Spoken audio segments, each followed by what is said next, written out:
word MEN is an acronym for morality, excellence, and nobility. And one of the things that we teach is what you was teaching about abuse and different things. But we find out that if we can reach the man and let that man find his purpose, then he will understand his role as a husband, and those type of things will begin to cease. Because even though I didn't know my parents growing up, my biological parents, later on I found out that my father was a bit of abusive. And so being a young child, you know, my anger was there, because I always wondered why I was so against that, and that was one of the reasons why. There were several other men in my family who were very abusive to their wives, and so it when I found out, being a young man, not really knowing who I was very angry. But by him being deceased, I had nobody to channel that anger at, so I just walked around just being angry at life. But then later on, I began to meet mentors, and one of the things that I loved to do was hang around older men, and older men who was doing great things. And so I prayed and asked God to just put me around successful men, not necessarily successful in business, but just successful in life, just successful in family, raising children. I hung around those older men, and that's how I became the man I am today. So I've been married now. This November will be 20 years to my wife Maria. So one of these things that caused me to begin to, because growing up as a young man, I had low self-esteem. You know, I didn't think I was capable of accomplishing some of the things that was in my heart. So, but what I did was, by still hanging around those mentors, staying in my ear, you know, listening to certain audio programs, and just building my spirit up every day, and the confidence began to grow. I've always had a desire to form an organization of men, and literally together we can change each other's life. And so my vice president, who's here with me today, my vice president Desmond Robinson, and our executive director Kim Moore, we got together and we came up with Project Men United. And basically what Project Men United does, it helps men find their purpose. Because once you find your purpose, you automatically find yourself. You understand why you're here, okay? I was, one of the things that really got me on that path, I was reading a book called Psycho-Cybernetics by Dr. Maxwell Maltz. And there was one line in here that really stuck out to me as I began to put the organization together. And we help men through personal growth and leadership development training. We have a program that's really, it's a 1-year program, and it teaches, I think the first stage is, let me get it right now, I think the first stage is submission, the second stage is servant, the third is steward, and the fourth is leadership. Okay, that's when the man would graduate to become a full-fledged ambassador of the organization. So we think all of those things are very vital in the growth of that man. But here's one of the things that stuck out to me. Dr. Maxwell Maltz said, the most important psychological discovery of this century is the discovery of the self-image. Whether we realize it or not, each of us carries about with us a mental blueprint or picture of ourselves. It may be vague and ill-defined to our conscious gaze, but in fact, it may not be consciously recognizable at all. But it is there, complete down to the last detail. The self-image is our own conception of the sort of person I am. It has been built up from our own beliefs about ourselves, but most of these beliefs about ourselves have unconsciously been formed from our past experiences, our successes and failures, our humiliations, our triumphs, and the way other people have reacted to us, especially in early childhood. From all of these, we mentally construct a self or a picture of a self. Once an idea or belief about ourselves goes into this picture, it becomes true as far as we are personally concerned. We do not question its validity, but proceed to act upon it as though it were true. When someone mentally programs you as a child and you don't understand your purpose, you don't understand your ability, if you don't do something to offset that, you'll grow up thinking that this is who you are. Because a lot of people grew up in abusive homes and they thought that's just the way it was. So once they grew up, they thought they did the same thing to their spouses. And I've seen this happen over and over and over again. But I always made myself that promise, I will not be that man. And I don't mean it to disrespect to the men in my family, but I decided that I would not do it. My father was an alcoholic. He died of cirrhosis of the liver. My two brothers, one that was just above me, he died of he died of drug overdose, aneurysm of the brain. And just recently, a couple of years ago, my oldest brother, died of a major heart attack. They found him on his job dead. So out of that family, I'm the only one left out of that group. When my mother died when I was 4 months old. She died. She died of a stroke. You know, because she had I don't mean to gross anybody out. But she had 3 C-sections, and the third one killed her. You see. And so even with that, I grew up with that thinking, not understanding that God, why couldn't that have been me? Because I wanted to meet her. I wanted to know what kind of person she was. So with all of that, I grew up with. But like I said, hanging out with good men who understood, I began to grow. Dr. Maxwell Maltz said, in short, you will act like the sort of person you conceive yourself to be. Not only this, but you literally cannot act otherwise. In spite of all your conscious effort or willpower, the man who conceives himself to be a failure type person will find some way to fail, in spite of all his good intentions, or his willpower. Even if opportunity is literally dumped in his lap, the person who conceives themselves to be a victim of injustice, one who was meant to suffer, will invariably find circumstances to verify their opinion.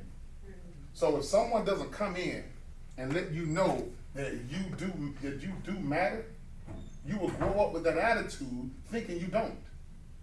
You see? So what I did was, I didn't know if Project Millionaire would work or not. I knew I had brothers around me that believed in it, but I didn't know if it worked or not. So I just stepped out and just see, will this work?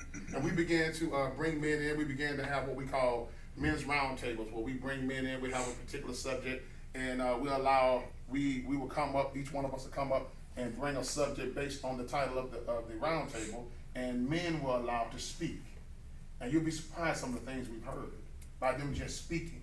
Sometimes we go to events and we sit and we hear messages, but you got that one person out there saying, I'm still stuck.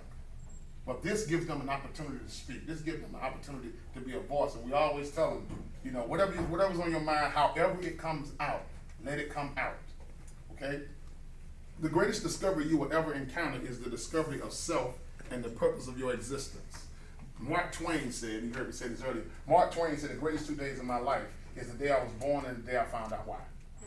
Okay, so the title of my message is the power of being yourself, being who you are, what you was created to be, what is your purpose, why are you here? And it doesn't matter what your gender is, doesn't matter what your age is, it doesn't matter where you come from, your background, why are you here? Because whatever you've gone through is a story for somebody that can free them from whatever they've been through. You see, I had the opportunity to go down to Anchor Hospital. And in Anchor Hospital, they have all the people who have been suffering with drug addictions, alcohol. Many of them tried to commit suicide. And one of the things I found in there is many of them went over to drugs and alcohol because literally they didn't know who they were. They just followed the crowd. And I know that to be true because I was one of them. Every man in my family got an issue. Every one. Whether it's drugs, whether it's alcohol, whether it's abuse, something. I didn't want to be like that. So I just stepped down and said, okay, we're going to do Project Millionaire. We're going to take this as far as we can take it. We now have a branch in a short period of time. We now have a branch in New Jersey. We have a branch in Springfield, Illinois. And we also make connections over in Kenya. So we're doing very, very well in helping men find their way. Yes, women are knocking on our doors. Project women, Project women. We're constantly hearing that. You know, because what we are interested in is no matter what your age is, what your gender is, what your background is, you have a purpose. There's a reason why you exist, and you got to find that. It has been said that God doesn't make mistakes. Instead, he makes duplicates of himself. The scripture teaches us in Genesis chapter 1:26, let us make man in our own image and likeness. Now, we can confine that to a religion, or we can confine that to a way of life.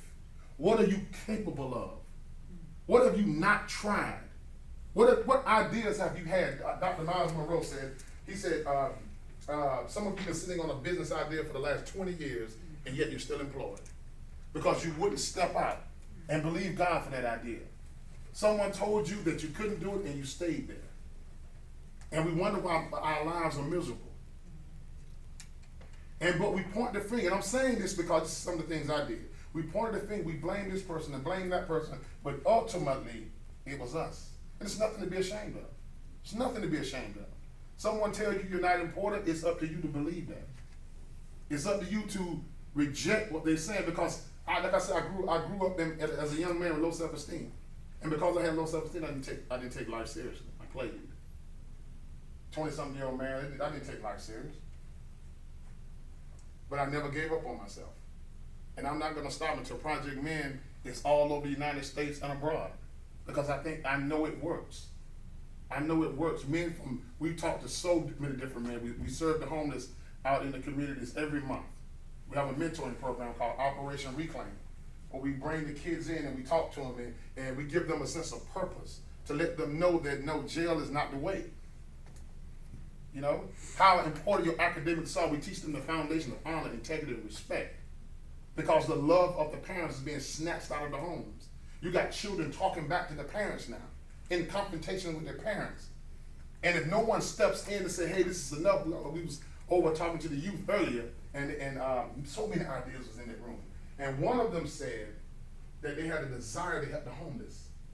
But there are top officials who are saying that the homeless is an embarrassment. I've heard it.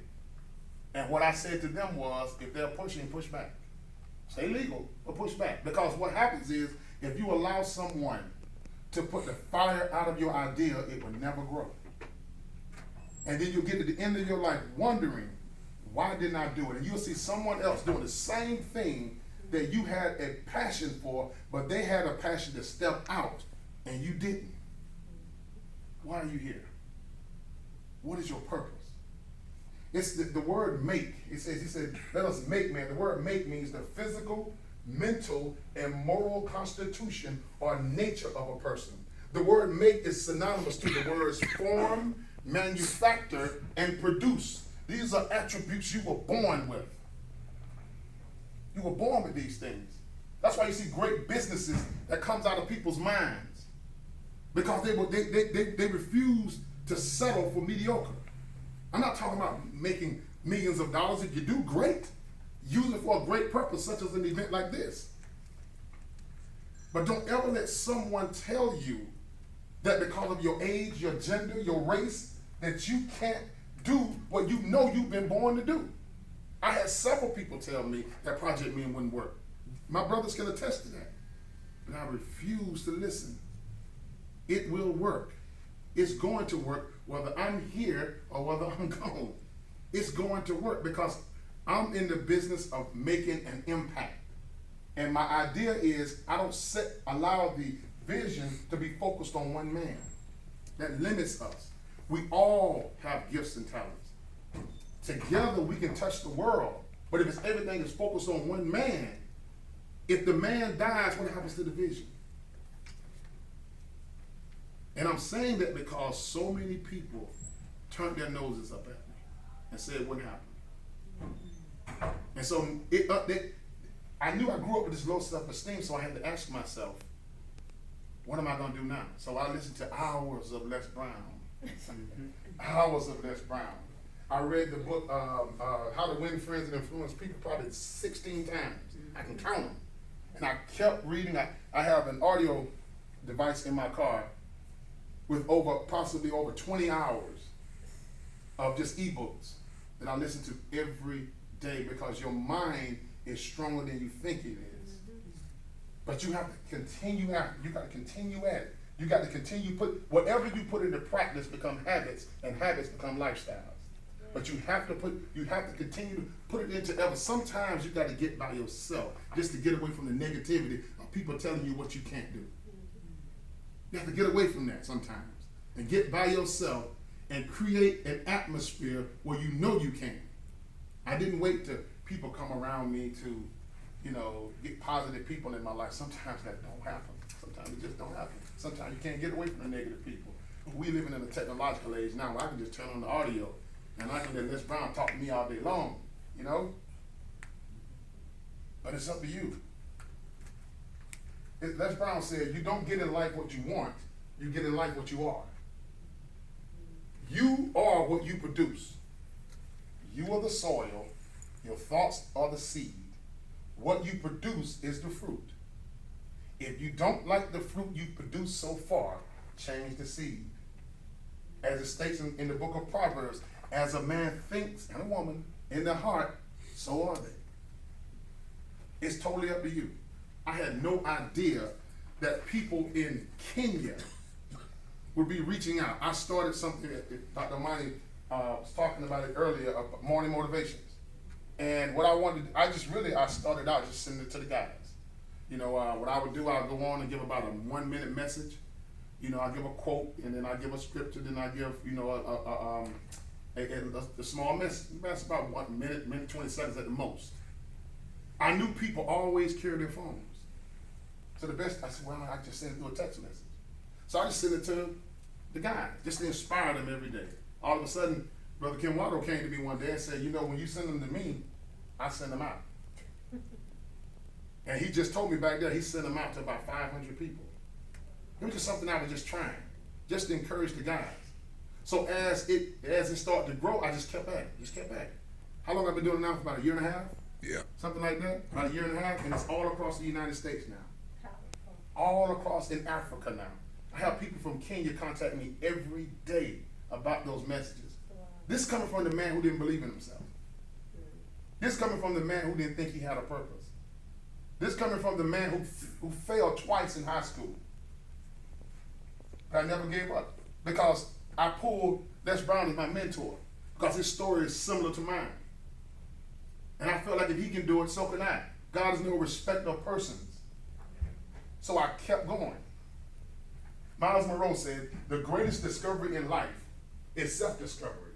Until you find yourself, you will always be someone else. Who are you? You.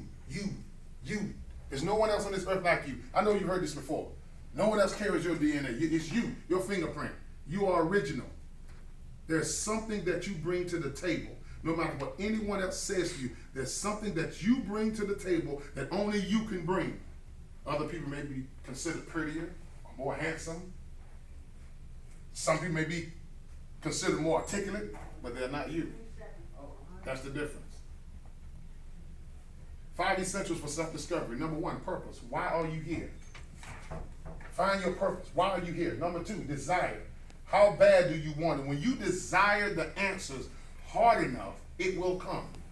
If the desire is strong, it will come. Number 3, sacrifice.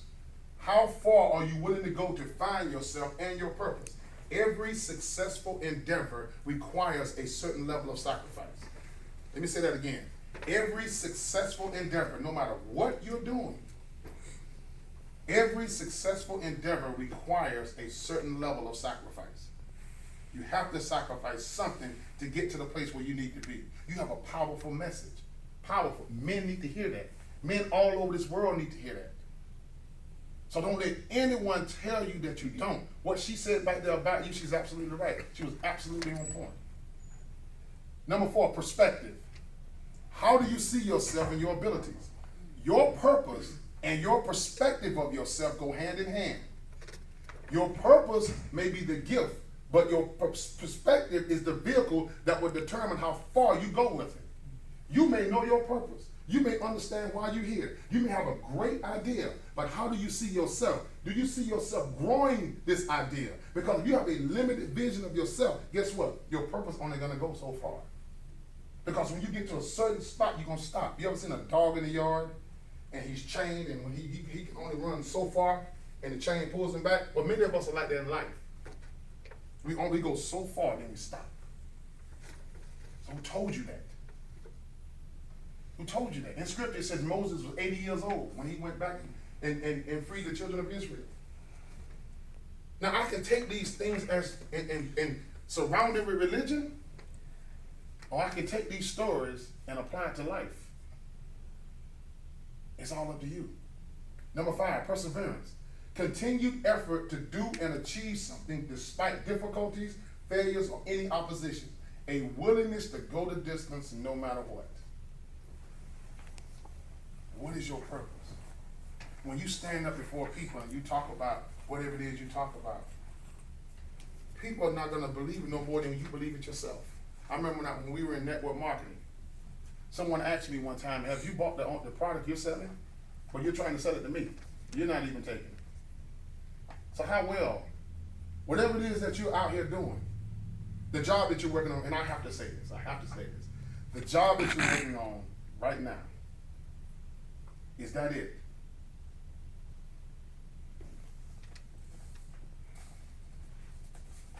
As I close, I'm gonna leave you one of my favorite authors, James Allen. He wrote the book called As a Man Thinketh. It says, in all human affairs, there are efforts and there are results.